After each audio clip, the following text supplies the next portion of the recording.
हमारे जज साहिबान, हमारे ऑनरेबल हाई कोर्ट की तरफ से इन तमाम एसपीओज भाई, जितने भी आप हमें इस टाइम जम्मू कश्मीर से एसपीओज भाई देख रहे हो, तो जैसा कि आप सभी जानते ही होंगे, यहाँ पर 27 को जो है वो अब हियरिंग होने वाली है। तो यहाँ पर अभी अभी all India voice of poor people के प्रेसिडेंट और जम्मू कश्मीर के ट्रेड यूनियन लीडर आम आदमी पार्टी से सेवा सिंह बाली जी की तरफ से एक प्रेस कॉन्फ्रेंस हुई है।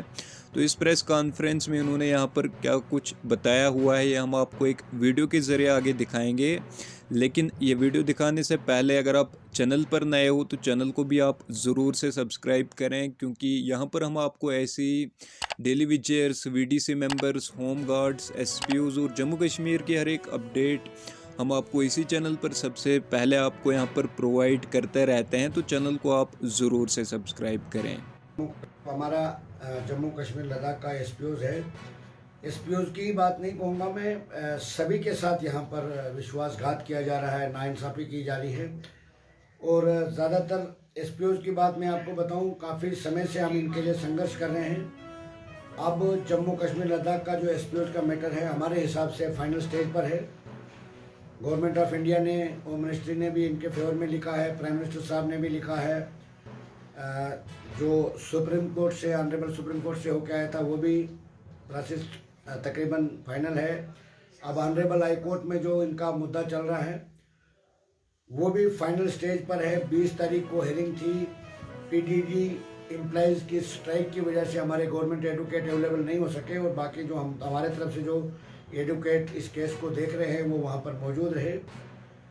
और थोड़ा बहस होने के बाद इस केस को 1 हफ्ते के बाद फिर से हमें डेट मिल गई है 27 को, और उस दिन हमें पूरी उम्मीद है कि बहस कंप्लीट हो जाएगी। क्योंकि एक परंपरा होती है जुडिशरी की, जब तक दोनों पक्ष यानी हमारे तरफ से जो एडवोकेट इस केस को डील कर रहे हैं उनका और गवर्नमेंट की तरफ से जो एडवोकेट होंगे, दोनों के बेस जज साहब नहीं सुनते, तब तक किसी भी केस की जजमेंट ऑनरेबल जज साहब नहीं दे सकते। और मैं बड़ी उम्मीद के साथ कह सकता हूँ कि हमारे जो 35-40 हज़ार जो परिवार है हमारा एसपीओज भाइयों का और बहनों का, उनके ऊपर हमारे ऑनरेबल हाई कोर्ट के जज साहिबान ज़रूर इंसाफ करेंगे। क्योंकि लोकतंत्र के अंदर सबसे बड़ा इंसाफ का मंदिर, इंसाफ का घर जो है अदालत ही होती है। उसमें देश की सबसे बड़ी अदालत के पास भी हमने गुहार लगाई, वहाँ से भी हमारा केस जो है यहाँ पर ऑनरेबल हाई कोर्ट में आया। अब डीजी साहब ने भी इनके फेवर में बयान दिया है, और honourable home minister of India ने भी इनके कुछ ही दिन पहले एक लेटेस्ट लेटर भी इशू कर दिया है, जिससे हमें बड़ी उसमें सहायता हुई, और वो भी हमने ऑनरेबल कोर्ट में प्रोड्यूस कर दिया है। अब मैं यही डिमांड करना चाहता हूँ कि गवर्नमेंट को भी चाहिए कि इनका संज्ञान लिया जाए, और ऑनरेबल हाई कोर्ट के ऊपर तो हमें पूरी उम्मीदें हैं। 27 तारीख को जिस तरीके से काफ़ी जो हमारे जम्मू कश्मीर के अंदर बड़ी बड़ी हस्तियां हैं, बड़े बड़े लीडर हैं, बड़ी बड़ी पॉलिटिकल पार्टीज हैं, उन सभी के साथ यही एसपीओज भाई हैं जो उनके साथ हमेशा ड्यूटी पर बने रहते हैं। उसके बावजूद इनके मुद्दे को कोई भी पॉलिटिकल पार्टी दिल से नहीं उठाती। पिछले 7-8 साल से मैं कंटिन्यू संघर्ष कर रहा हूँ। उसके बीच में मुझे बहुत सारी कठिनाइयों का भी सामना करना पड़ा, बहुत सारी परेशानियों का सामना करना पड़ा। उसके बावजूद भी इन भाइयों की दुआएं मेरे साथ हैं।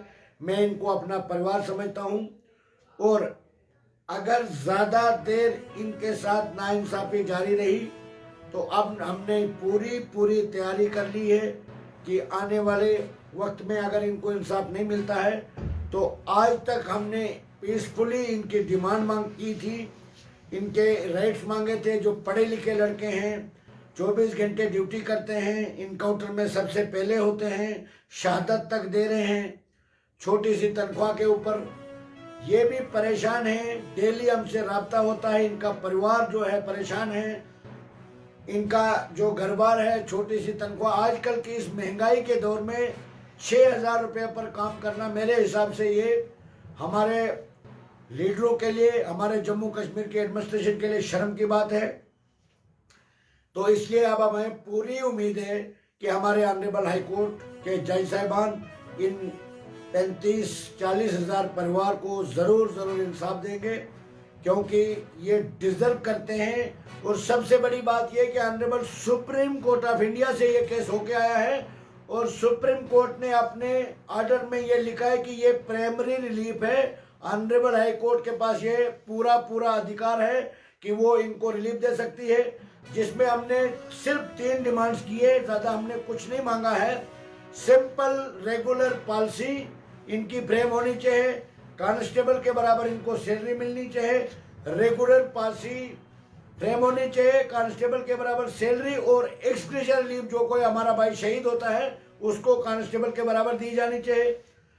बीच में डीजी साहब ने उसका रिप्लाई दिया कि हमारे पास ऑलरेडी इनकी पॉलिसियां हैं, जिसमें उन्होंने साइटेशन का जिक्र किया था, सपोर्ट्स का जिक्र किया था, ITI का जिक्र किया था। आज भी कुछ केसेस जो हैं वो पेंडिंग है, उस पर भी डीजी साहब को तवज्जो देनी चाहिए, क्योंकि जो डीजी साहब ने खुद लिखा है उस पर तो कम से कम उनको तवज्जो देनी चाहिए। और मैं डीजी साहब से, LG साहब से, देश के होम मिनिस्टर साहब से और सभी से गुहार लगाना चाहूँगा कि इन 40 हज़ार परिवार को जल्द से जल्द इंसाफ दिया जाए। और जो 27 तारीख को हमारी हेयरिंग है उसमें मुझे पूरा भरोसा है कि हमारे जज साहिबान, हमारे ऑनरेबल हाई कोर्ट की तरफ से इन तमाम SPOs भाइयों और बहनों को इंसाफ मिलेगा, ये हमें पूरी उम्मीद है।